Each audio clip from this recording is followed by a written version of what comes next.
If only I knew then what I know now, how my life would be different as a blind person. Let's go discuss some of the ideas I'm about to share. Hey, it's Matt. Welcome back to the channel, Blind to Billionaire. It's great to have you back with me again.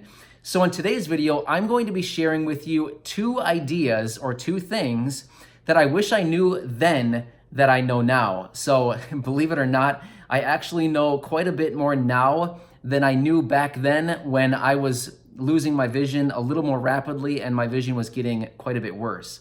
So I'm going to be sharing only two of these with you today. And I actually anticipate that this is probably going to be a video series because there's a lot of things that I know now that I actually didn't know just a few years ago. So I thought I'm just going to share two with you now, and maybe in a few weeks or maybe a month or so, I'll have a second part to this series. So before I get into it, stay tuned until the very end of this video and I have something to share with you. You could probably guess what it might be, but yeah, stick around to the end. I'll make it somewhat of a quick video. So, two ideas, two things I wish I knew back then that I know now. So if you've been watching the videos or the channel for any amount of time now, you know that I have retinitis pigmentosa, and I was diagnosed when I was 15. So my vision was actually pretty good, and I lived a mostly independent life with the exception of some limitations until I was in my mid to late-ish 20s.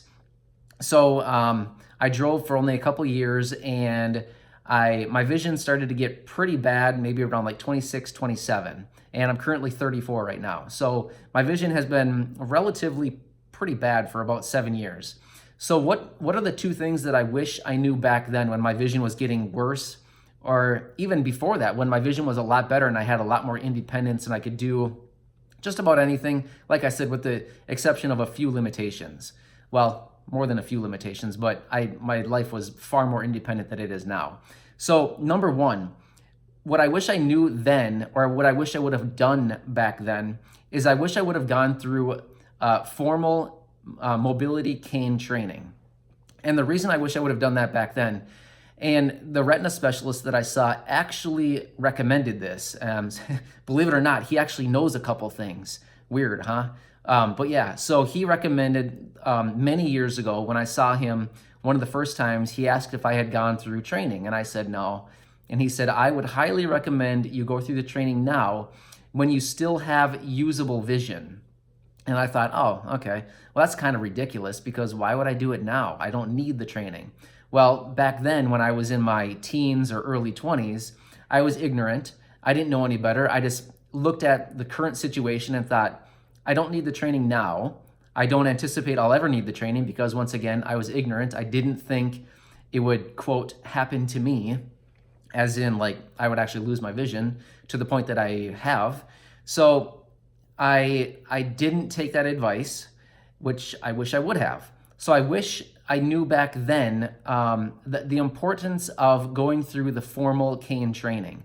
So now it is, what is it, like mid-March right now of 2019, and I still have not gone through the formal training, but I live here in Minnesota and we have a ton of snow on the ground still, and it's actually starting to warm up, but I'm actually planning on going through getting some of the mobility or the orientation and mobility training this spring. So once this snow melts here in the next month or so, and the weather's a lot nicer and I can actually get out on the streets without tripping over a bunch of snow and walking through puddles, I thought I would go through the training then, and it'll be really nice. I'm actually, believe it or not, I'm actually excited for it. If you would have asked me this 2 months ago, I would have said, no, I'm not excited. But I'm actually excited now because I think that it's going to open a lot of doors and give me a lot more independence.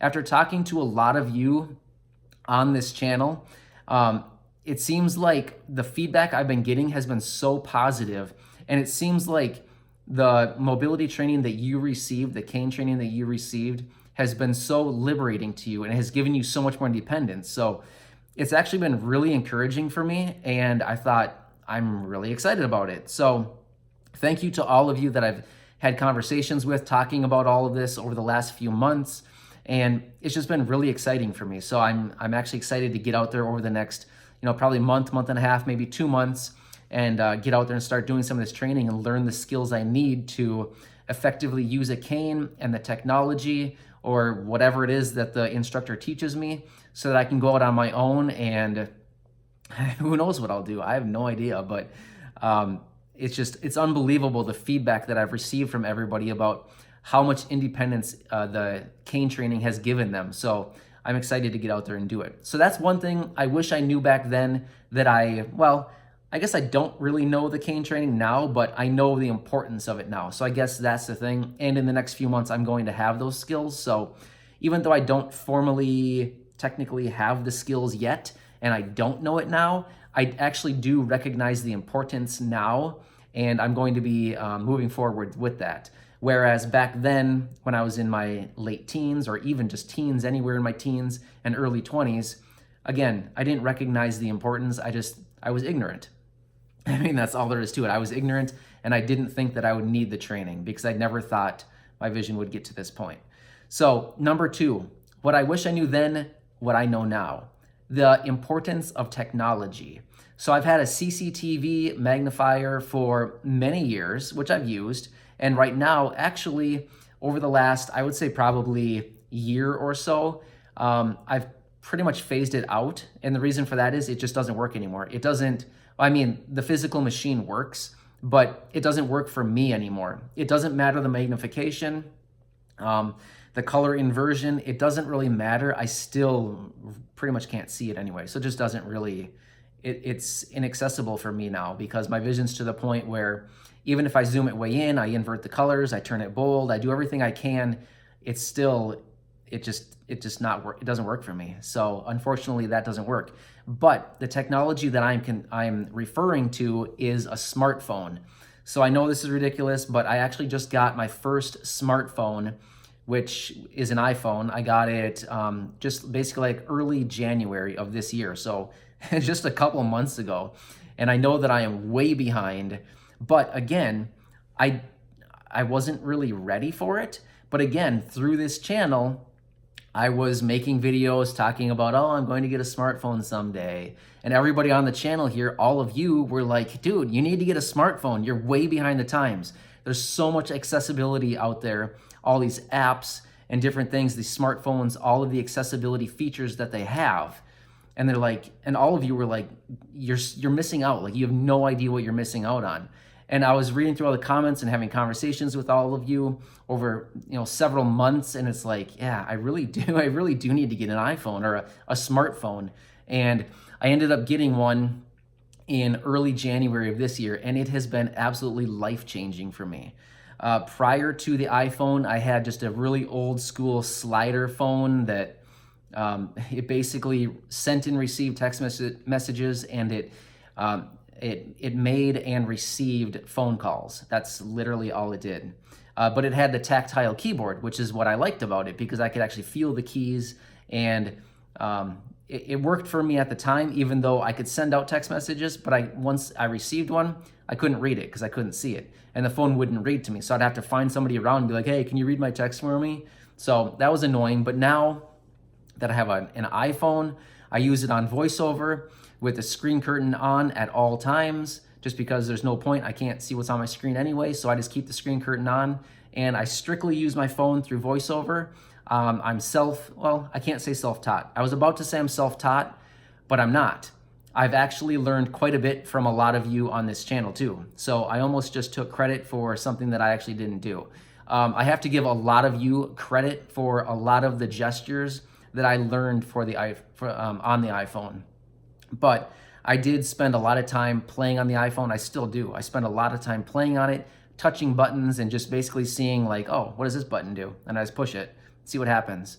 I spend a lot of time doing that, but it has been so life-changing to have that iPhone. It's like a 180-degree difference from what it was 3 months ago before I had a smartphone. So that is one thing I wish I knew back then that I know now. If I would have known how life-changing this is, I would have bought an iPhone 10 years ago when they came out, whatever. I would have bought an iPhone years ago if I would have known how life-changing this experience would be. So it's so awesome just to have everything right in my hand. I don't need to see anything. I can just throw my my headphones in, my AirPods in, and then the thing just talks right into my ear. And it's so amazing to be able to navigate through the technology like that. And I feel like I don't even know half of the accessibility features that are on the phone or even the apps that are out there. But just the fact of having VoiceOver and having the few apps that I do on my phone to help me be a little bit more independent have been absolutely life-changing. So anyway, thanks for watching this video. And now, as I promised at the beginning of this video, the first ever, I think it was the last video. Yeah, it was the very last video that we put up, that we uploaded, talking about the secret surprise idea. Thank you to everybody for all of the positive feedback. It's been really cool reading all of your comments. It seems that everybody loves the idea. So we thought we're just gonna go for it. We're gonna try it, see how it goes for a few months, and to see what kind of reception we get and what kind of feedback we get. And hopefully we can keep going with it. But I'll show you what I have. So hopefully I can do this without tipping the camera over. Or, I'm gonna do something here. Okay, so I'm gonna tell you at the same time that I show you. And the reason for that is, I feel like people who are sighted always have an advantage over those of us who are blind. So when someone's about to show something, I always like to say, just tell us. Because if someone tells us, all of us receive the information simultaneously, versus if we show, then all of us who are blind and can't see, we receive the information late. So I want to be fair, so I'm going to tell you and then I'm going to show you. So in my hands right now, I have, I'm feeling 7 packages. 7 packages. So I'm going to hold them up right now. 7 packages, here they are, right in front. So right when I get done with this video, I'm gonna be going to the post office and mailing those 7 packages. Who are they going to? Well, you'll have to wait and see. Watch your mailbox. One could be coming to you. You'll have to see. Yeah, that's about all the information I can give you. So this is the whole idea behind Secret Surprise. So watch your mailbox. You may be receiving one of these packages. Here, let me grab one. Hopefully I can, hopefully I turn it around and don't show the address, because that would be awkward. And I definitely want to be respectful of everyone's privacy, so I'm not going to display someone's address to the world. But anyway, here's a package. So who knows whose package this is, but it could be in your mailbox in the next few days. So there you go, Secret Surprise. So thanks again for watching this. I appreciate it. Watch your mailboxes. And if you are someone that receives a package, I don't know. It'd be cool. I don't know what to do, but enjoy. Reach out to me, maybe make a video, send it out, put it on YouTube, take some pictures of whatever you receive, put it on Facebook. What else? I don't know. Tag me somewhere. I have no idea. But anyway, if you are a recipient of one of these packages, just know you definitely do not need to send me something. I'm not sending these out so that I receive things. That's definitely not the purpose behind Secret Surprise.